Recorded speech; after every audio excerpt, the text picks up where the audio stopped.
Gold, trusted gold buyers. మీరు తాకట్టు పెట్టిన బంగారాన్ని విడిపించి ఈ రోజు ఉన్న మార్కెట్ ధరకు కొనబడను. నమస్తే, వెల్కమ్ టు ఐ డ్రీమ్. నేను మీ మాధురి. బ్రెస్ట్ క్యాన్సర్స్తో ఏటా లక్షలాది మంది మహిళలు చనిపోవటం జరుగుతోంది. దీనిపైన ఎంత అవగాహన కల్పిస్తున్నప్పటికీ కూడాను చాలా మంది ఒక సిగ్గు అనే ఒక షై ఫీలింగ్తో కంప్లీట్గా వాళ్ళు బయటకి ఇంకా రాలేక చాలామంది చనిపోతున్న సిచ్యువేషన్స్ ఉన్నాయి. అయితే బ్రెస్ట్ క్యాన్సర్ని మనం ఎలా గుర్తించాలి, గుర్తించిన వెంటనే ఏం చేయాలి, డీటెయిల్గా చెప్పడానికి మనతో పాటు ఉన్నారు డాక్టర్ వసుంధర, గైనకాలజిస్ట్. తనని అడిగి డీటెయిల్గా తెలుసుకుందాం. Hello ma'am. Hello ma'am, breast cancer అసలు ఫస్ట్ దీన్ని ఎలా ఐడెంటిఫై చేయాలంటారు?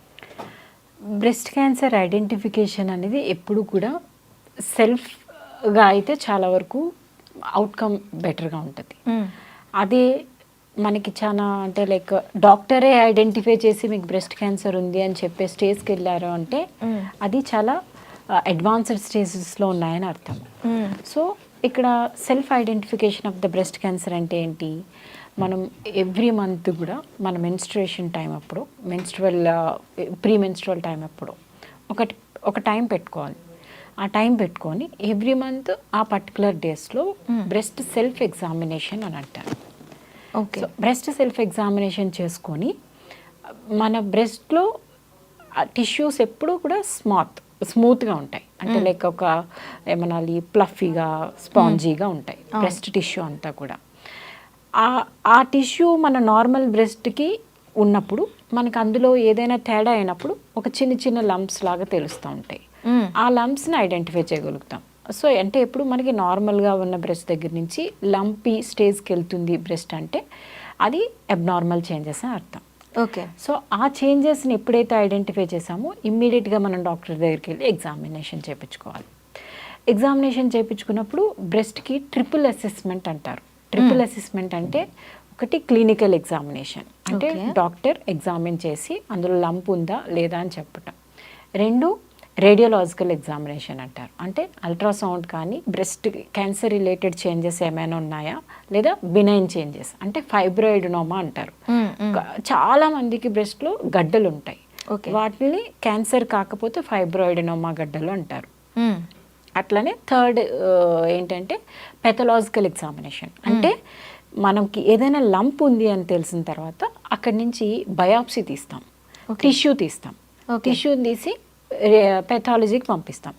ఆ పెథాలజీలో డాక్టర్స్ మైక్రోస్కోప్లో పెట్టి చూసి ఇది క్యాన్సర్ గడ్డనా లేకపోతే నార్మల్ గడ్డనా అంటారు. సో ట్రిపుల్ అసెస్మెంట్, ఒకటి clinical assessment, radiological assessment, pathological assessment. ఈ 3లో కూడా పాజిటివ్ అనిపిస్తే అది మ్యాలిగ్నెన్సీ. ఈ 3లో కూడా మెనీ టైమ్స్ చాలా వరకు ఫస్ట్ 2 స్టేజెస్లోనే తెలిసిపోతుంది అది క్యాన్సర్ కాదు అని చెప్పి. అట్లా అయినప్పుడు వాటిని మనము యాన్యువల్ ఎగ్జామినేషన్కి వదిలిపెట్టేసేవచ్చు. ఓకే. సో మనకి ఈ బ్రెస్ట్ లంప్స్ కొన్ని చాలా హార్డ్గా, హెవీగా, ఇబ్బందిగా అనిపిస్తాయి. అవి ఏంటి? మన బ్రెస్ట్లో ఉండే fat, breast is all made up of fat. అవును, చాలా వరకు. ఆ ఫ్యాట్ ఏంటంటే సొలిడిఫై అయిపోతుంది. ఇప్పుడు మనం చూడండి, మన చీజ్ కానీ బటర్ ఏదైతే ఉందో ఒక కూల్ టెంపరేచర్లో వదిలేస్తే సొలిడిఫై గట్టిగా అయిపోతుంది. నెయ్యి కూడా అంతే కదా. So this is all made up of fat tissue. Okay. So అది కూడా ఏమవుతుందంటే దానికి యాక్టివిటీ లేకపోయినా దాన్ని, అందుకనే అంటారు బ్రెస్ట్ డిసీజెస్ ఎక్కువ నల్లీ ప్యారెస్ ఉమెన్, అంటే like non feeding women, nulliparous non fed women అంటారు. అంటే బ్రెస్ట్ మిల్క్ ఇవ్వని విమెన్కి ఎక్కువ వస్తాయి, లేదా సెక్షువల్ యాక్టివిటీ లేని విమెన్కి ఎక్కువ వస్తాయి, అండ్ బాగా ఒబేస్ ఉన్న వాళ్ళకి ఎక్కువ వస్తాయి. సో ఈ చేంజెస్ అన్నీ ఏంటి అంటే బ్రెస్ట్లో ఏ రకమైన యాక్టివిటీ లేకపోవటం వల్ల సో ఏదైతే ఫ్యాట్ టిష్యూ మనకు ఉండిందో అది గట్టిగా అయిపోతుంది. ఒక స్టేజ్లో గట్టిగా అయ్యి ఒక పెద్ద రాయి లాగా తయారవుతుంది, లంప్ లాగా తయారవుతుంది. అది జస్ట్ మనం ఇలా పట్టుకోగానే తెలుస్తూ ఉంటుంది. కొంతమందికి పెయిన్లెస్ లంప్ ఉంటుంది, కొంతమందికి పెయిన్ఫుల్ లంప్ ఉంటుంది. సో అట్లా వచ్చినప్పుడు అది క్యాన్సర్ రిలేటెడా కాదా అనేది ఐడెంటిఫై చేయడం చాలా ఇంపార్టెంట్. కొంతమందికి ఏంటంటే మెన్స్ట్రువల్ సైకిల్స్తో పాటు అసోసియేటెడ్ బ్రెస్ట్ పెయిన్ ఉంటుంది, ప్రీ మెన్స్ట్రువల్ సిండ్రోమ్ అని అంటాం కదా. సో కొంతమందికి ఈ చేంజెస్ అన్నీ కూడా మెన్స్ట్రుయేషన్కి అసోసియేటెడ్గా అగ్రివేటెడ్గా ఉంటాయి. పీరియడ్స్ అయిపోయిన తర్వాత తగ్గుతూ ఉంటాయి. అట్లా ఈ చేంజెస్ అన్నీ కూడా మనకి నోటిఫై చేసుకొని సెల్ఫ్ అసెస్మెంట్ చేసుకుంటే ఎర్లీగా ఐడెంటిఫై చేయొచ్చు. ఓకే, సెల్ఫ్ అసెస్మెంట్లో మనకి తేలింది, డాక్టర్స్ ఎగ్జామిన్లో కూడా తేలింది, అలాంటప్పుడు మనం ట్రీట్మెంట్స్ ఎలా ఉంటాయి మ్యామ్ దీనికి? బ్రెస్ట్ క్యాన్సర్ అనేది ఏమనాలి, ఎంత ఎర్లీగా ఐడెంటిఫై చేస్తే అంత సింపుల్ లైఫ్ ఉంటుంది మనకి. సో చాలా ఎర్లీ స్టేజెస్లో ఐడెంటిఫై చేసాము. ఎట్లా మనకి మనమే సెల్ఫ్ ఎగ్జామినేషన్ చేసుకున్నప్పుడు, లేదో ఏమంటారు క్లినికల్ యాన్యువల్ హెల్త్ చెకప్కి వెళ్ళినప్పుడు, బ్రెస్ట్ ప్యాకేజెస్ వాటిల్లో విమెన్కి బ్రెస్ట్ స్క్రీనింగ్ ఉంటుంది. సో వాటిలో కూడా ఐడెంటిఫై చేశారనుకోండి, అంత అంటే లేట్ స్టేజెస్లో వెళ్ళలేదు, అప్పుడు చాలా సింపుల్ ఉంటుంది ట్రీట్మెంట్. సింపుల్గా బ్రెస్ట్ని తీస్తే సరిపోతుంది. ఓకే, బ్రెస్ట్ టిష్యూ తీసేసి, అది వాళ్ళకి కొంతమందికి ఇబ్బందిగా అనిపిస్తుంది బ్రెస్ట్ టిష్యూ తీసిన తర్వాత. సో వాళ్ళకి రీకన్స్ట్రక్టివ్ సర్జరీస్ చేయొచ్చు, ప్లాస్టిక్ సర్జరీ చేయొచ్చు, ఇంప్లాంట్స్ పెట్టచ్చు. చాలా అసలు వాళ్ళకి అయినట్టు కూడా తెలియదు, అంత సింపుల్గా ఉంటుంది ఎంత ఎర్లీగా ఐడెంటిఫై చేస్తే అంత. కానీ ఒక స్టేజ్లో ఐడెంటిఫికేషన్ ఎట్లా అయిపోతుందంటే, మా వరకు చాలా ఎడ్యుకేటెడ్ విమెన్ కూడా మేము చూస్తూ ఉంటాం కదా, ఇంకా బ్రెస్ట్ ఇంకా కంప్లీట్గా ప్లాస్టర్ అయిపోయి ఈ బ్రెస్ట్ కదలదు ఇంకా, అంత అయ్యేంత వరకు వాళ్ళు ఐడెంటిఫై కూడా చేసుకోరు. ఏదో చిన్న గడ్డ ఉంది అని అనుకుంటారు తప్ప, ఆ నిప్పులు అని ఉంటుంది కదా, ఆ నిప్పులు కూడా వెనక్కి వెళ్ళిపోయి దాని నుంచి కొంతమందికి అయితే పస్ వచ్చి, కొంతమందికి బ్లడ్ వచ్చి, అంత స్టేజ్ వరకు కూడా కొంతమంది ఐడెంటిఫై చేసుకోరు. అట్లాంటి వాళ్ళకి ఐడెంటిఫై చేసిన ఇంట్లో చెప్పడానికి సిగ్గు, భయము, ఏమంటారో. జనరల్ గా లేడీస్ ఏంటంటే వాళ్ళకి వచ్చిన ఏదైనా జ్వరమో దగ్గో జలుబో ఏదైనా వచ్చాయనంటే సర్లే ఏదో ఒక టాబ్లెట్ వేసుకుంటే తగ్గిపోతుందిలే అన్న దీంట్లో ఉంటారు.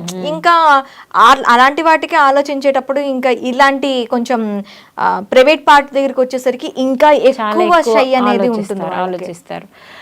సో ఈ స్టేజెస్లో ఐడెంటిఫై చేసిన బ్రెస్ట్ క్యాన్సర్ అయితే కనుక చాలా వరకు అప్పటికే మెటాస్టాటిస్ అంటే మెట్స్ వెళ్ళిపోయి ఉంటాయి బోన్కి. ఎక్కువ బ్రెస్ట్ క్యాన్సర్ మెట్స్ వచ్చేసి ఎక్కువ బోన్కి వెళ్తూ ఉంటాయి. సో ఒక్కొక్క పార్ట్లో క్యాన్సర్కి దానికి ఏమనాలి ప్రిఫరెన్స్ మెటాస్టాసిస్ ఉంటుంది అనమాట. ఈ బ్రెస్ట్కి వచ్చేది క్యాన్సర్ ఫస్ట్ బోన్కి వెళ్తూ ఉంటుంది మెటాస్టాసిస్, తర్వాత బ్రెయిన్కి వెళ్ళటం అట్లా ఉంటుంది. సో అంత స్టేజ్ వరకు వెళ్ళిపోతే కనుక అది కూడా మన అదృష్టం బాగుండి ఈ బ్రెస్ట్ ఏదైతే మాస్ తీసేసిన తర్వాత కీమోథెరపీకి అలా ఏమైనా అమికబుల్గా ఉంది అవి చేసుకుంటే తగ్గుతాయి అనుకుంటే ఆ లైఫ్ కూడా చాలా వరకు బెటర్గా ఉంటుంది. ఎందుకంటే మెడిసిన్ అంత అడ్వాన్స్ అయింది ఈ ప్రెసెంట్ రోజుల్లో. చాలా అడ్వాన్స్డ్ మెడిసిన్, ఆ కీమోథెరపీ డ్రగ్స్ కానీ, ఇదివరకు బ్రెస్ట్ క్యాన్సర్కి ట్రీట్మెంట్ అంటే చాలా దారుణంగా ఉండేది. ఆ breast cancer extensive breast cancer చేయడము, సర్జరీ చేయడము, ఆ తర్వాత చాలా ఇంటాలరబుల్ కీమోథెరపీ ఇవ్వటం అట్లా ఉండేది సిచ్యువేషన్. మనకు అంతే అప్పుడప్పుడే ఒక్కొక్క మెడిసిన్ అడ్వాన్స్మెంట్ అయ్యే కొద్దీ దాని సైడ్ ఎఫెక్ట్స్ తగ్గుతూ వస్తూ ఉన్నాయన్నమాట. ఇదివరకు మొత్తం హెయిర్ లాస్, విపరీతమైన హెయిర్ లాస్, ఇవి బాడీలో డిఫరెంట్ పార్ట్స్ మీద ఎఫెక్ట్ అనిపించడం, మనిషి బాగా సన్నగా అయిపోవటం, ఇట్లాంటి డిఫరెంట్ ఎఫెక్ట్స్ ఉండేవి. కానీ ఇప్పుడు బ్రెస్ట్ క్యాన్సర్ ట్రీట్మెంట్ చేసిన వాళ్ళకి వాళ్ళు చెప్తేనే కానీ మనకు తెలియట్లేదు నేను బ్రెస్ట్ క్యాన్సర్ సర్వైవర్ అని. ఓకే, సో అంత అడ్వాన్స్మెంట్ ఆఫ్ మెడికేషన్ వచ్చింది. సో మెడికేషన్ వచ్చింది, ట్రీట్మెంట్స్ వచ్చాయి, సర్జరీలు కూడా డిఫరెంట్ టైప్స్ ఆఫ్ టెక్నిక్స్ వచ్చేసాయి. సెంటినల్ లింఫ్ నోడ్ బయాప్సీ అంటున్నాం. అంటే మనకి ఎంతవరకు అయితే డిసీజ్ ఉందో అంతవరకే కట్ చేస్తే సరిపోతుందా, లేకపోతే ఇంకే పార్ట్ వరకు ఎక్స్టెండ్ చేయాలి సర్జరీ, అలాంటి ఐడెంటిఫికేషన్స్ అనేవి మళ్ళీ రిజల్ట్ 10 రోజుల తర్వాత 15 రోజుల తర్వాత వచ్చాక మళ్ళీ రీసర్జరీ చేసేదానికన్నా అప్పుడు చేస్తున్నప్పుడే ఎంత అడ్వాన్స్డ్గా సర్జరీ వెళ్ళాలి అంత ఐడెంటిఫికేషన్ అనేది వచ్చేసింది ఈ మధ్యకాలంలో బ్రెస్ట్ క్యాన్సర్ గురించి. అంటే ఓన్లీ సర్జరీ అనా మ్యామ్? మనకి క్యాన్సర్ అనగానే కీమో, తర్వాత రేడియేషన్, ఇలాంటివన్నీ కూడా ఉంటాయి కదా. ఎప్పుడు కూడా కీమో రేడియేషన్ ఎప్పుడు అది లోకల్గా యాక్ట్ చేయదు. మనం ఎంత ఇచ్చినా కానీ మొత్తం బాడీలో ఎఫెక్ట్ ఉంటుంది.